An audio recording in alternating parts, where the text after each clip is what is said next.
how can you harm Mother Nature? How can you pollute? How can you do that if, that's your mother and that's your goddess? You're connected to the sun, you're connected to the earth, you're connected to a huge swath of human history. How do I live in a way that is also restorative to the environment? You can live this way and you don't have to suffer.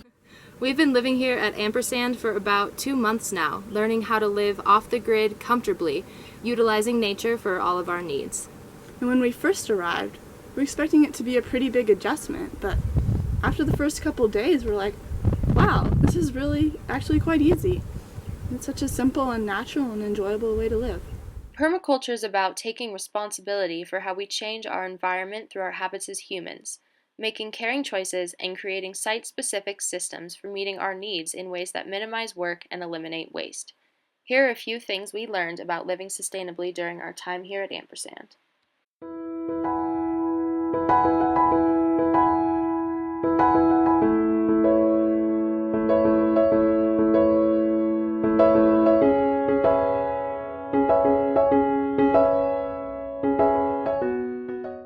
If we can partner with natural cycles and be intentional and responsible about the impacts we have on these ecosystems we're part of, it's actually remarkably simple to provide for our needs for food, water, shelter, comfort, connection, while at the same time caring for the earth that sustains us. Sometimes people talk about sustainability and they talk about how important conservation is, and this is true, but I think what's more important than just generally being conservative is having a relationship with your resources. So you know how much you have and you know you're using an appropriate amount according to how much you have.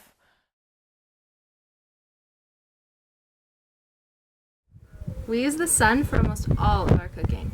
This parabolic is comparable to a stovetop and can get up to 500 degrees by concentrating all of the heat from the sun to the center where your pot is.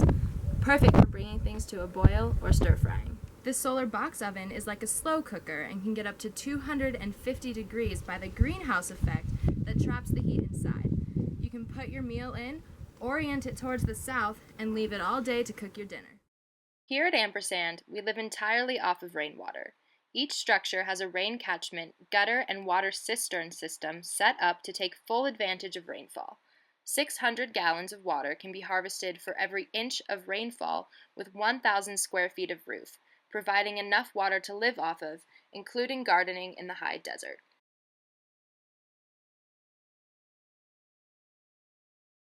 Regardless of where you live, it's important to know the plants that grow around you. Many of them can be edible or medicinal, so you might as well make good use of them. If your soil has at least 15% clay, which many sites do, then you have a great building material right under your feet. They're perfect for cob, or earth bags, or earthen plasters.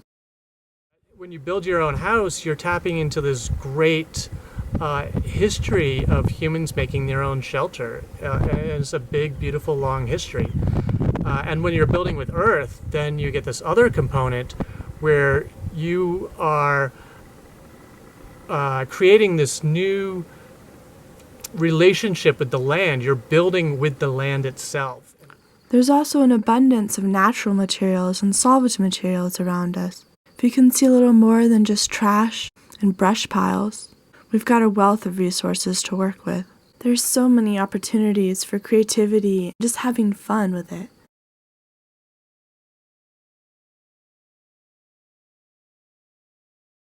I build my community with my friends and my family members and those people that are around me that show up when we need help, and we can all jump in and help together. It's that mycelial web. We inspire each other to kind of explore in different paths. We need to encourage our whole community and beyond to be sustainable, and so that we can all share and exchange between our different locations. So the key, if we want to meet our needs without degrading the environment, is to close the loop. So a great place to start is with what we do with our own human waste. Layered with straw, the human manure quickly heats up. The combination of high heat and a year's time results in nutrient-rich, pathogen-free organic matter that builds the soils and feeds our plants. We're especially aware of how precious a resource water is. So we make sure that all the water that we use to wash our clothes and our bodies and our dishes, we use again to water our food plants and mushrooms. Having a few simple methods and tools, like a gauge on your water tank or a meter at the end of your hose, can really make a world of difference in allowing you to use water consciously.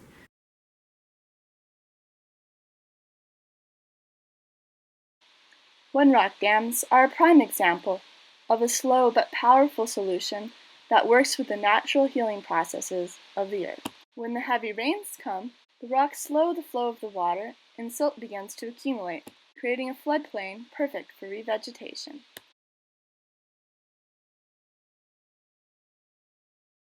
Adopting this lifestyle doesn't need to happen all at once. Take your time and start with small, manageable steps to make sure you can incorporate them into your life without getting overwhelmed. Follow the practice of permaculture zones by putting things that require the most attention closest to your house or in the areas you visit most often and work your way outward. Track your resources.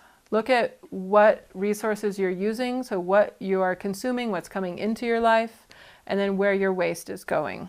Once you've discovered what impact your lifestyle is having, then look at ways that you would enjoy reducing that impact. I enjoy the creature comforts, but we still have a composting toilet. We still gray water all of our water. So there's levels. Like what part can I play that feels good to me?